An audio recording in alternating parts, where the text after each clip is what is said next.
If you don't choose your strategy, someone else will choose it for you. And that's how most people end up living a life they never planned. Hi, Strategic Sugar. I am Nadira, and this is the Strategic Era podcast. If you're here, you're about to hear truths that will reframe your mindset and rewrite your inner dialogue. Whether you're watching on YouTube or listening on any podcast platform, I'm right here in your eyes and in your ears to help you become the strategic CEO of your life.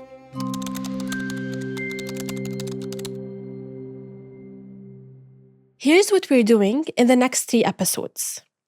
We're shifting you from living on an autopilot, where life happens to you, to running your life like a company. Your life events, projects, and you, the decision maker. Now, before you say, but I'm not a senior executive with 30 years of experience, let's debunk that myth. First, you do not need a fancy title to be strategic. And second, strategy is not complicated. In fact, it's simple. And here, you're going to learn how to take ownership of your life and position yourself exactly where you need to be. Harvard Business Review calls strategy a plan to create value.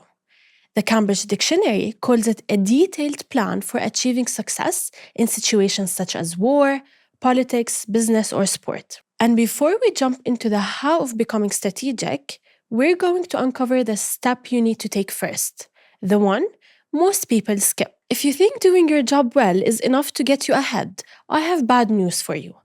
Back in 1996, Michael Porter dropped a truth bomb most people still don't get. He said, there's a difference between operational effectiveness and strategy. Operational effectiveness, that's doing your core activities really well, being efficient, following best practices, getting faster, cleaner, better. Sounds great, right? Here's the problem. It's not enough. Because anyone can copy it. Anyone can do your tasks as well as you. Maybe even better. Someone else can get the same degree as you. Someone else can apply for the exact same dream job. When I was in school, I used to get 10 out of 10 on a quiz. My mom would look at me and ask, why didn't you get 12 out of 10? I didn't get it back then, but now I live by it. In today's world, excellence is the bare minimum, and the real game changer, strategic positioning. Creating a unique value proposition, doing things differently, offering value in a way nobody else can. That's how you stand out. That's how you stop competing and start leading. If you only do what's expected of you, you'll blend in with the crowd, and the crowd is invisible. In one of my corporate jobs, I had one goal, get a raise, and I knew exactly how I'd do it. First, perfect my current job so well that I could do it blindfolded. I had one rule with my manager. Whatever task he gave me, my answer was always, consider it done. I became so effective that there was no doubt I could deliver. Here's the interesting part. Once I mastered the basics, I finally had the bandwidth to expand my scope, to step into bigger, high-level strategic conversations. And that is when it happened. Boom, I get the raise. Because the fastest way to get ahead isn't chasing bigger opportunities. It's by mastering the one right in front of you until no one can ignore your value. Theodore Roosevelt once said, do what you can with what you have where you are. During my master's degree, the bare minimum, the operational effectiveness, was simple. Do the readings, show up, participate. But if I wanted to stand out, I needed strategic positioning, my unique activities. So here's what I did. I didn't just read. I came to class memorizing counter theories. I walked in with a different perspective and a ready counter arguments. I carried the full historical background in my mind like an arsenal. Results? I didn't just pass. I was awarded merit for original contributions and analytical depth. Because the truth is, in life and in work, the bare minimum keeps you in the pack, but originality and depth put you in the lead.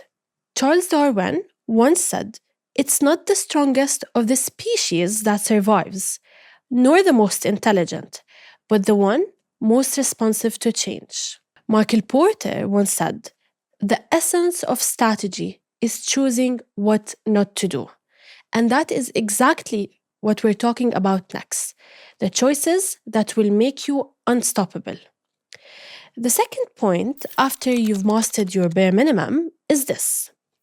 You need a sustainable trade-off. It's not just about what you do, it's about what you do not do and what you should never waste your energy on. Let me give you an example. A student earned a full scholarship to Yale, chose to spend her summer doing community service instead of just hanging out with friends. That was her trade-off, and it was strategic.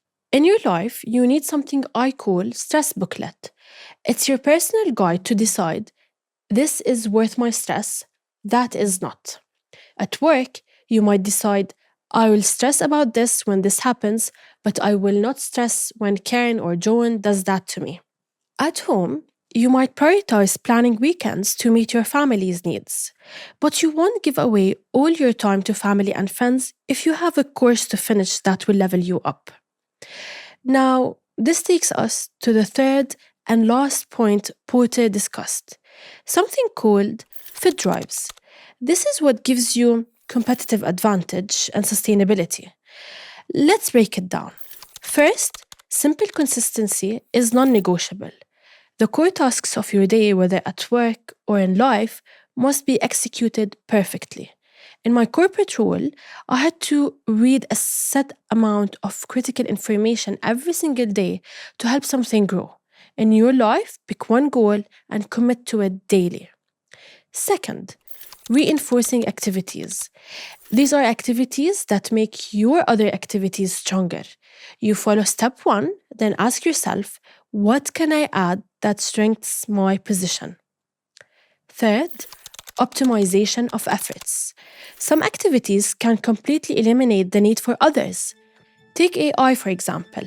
Instead of spending hours manually compiling data, you can automate it, freeing up time for high-level work. Because I don't want you to just sit here and consume this video, I want you to act. So I've created a one-pager life audit in Arabic and in English, and it will help you map your competitive effectiveness, your strategic position, and your fit drives. Upload it once, revisit it anytime, and audit your life. Not as a reactor, but as the actor, the CEO of your life. In the next episode, we'll tackle a less technical but equally powerful shift. How to go from I have to do to I have to be. Remember, be strategic, be Nadira.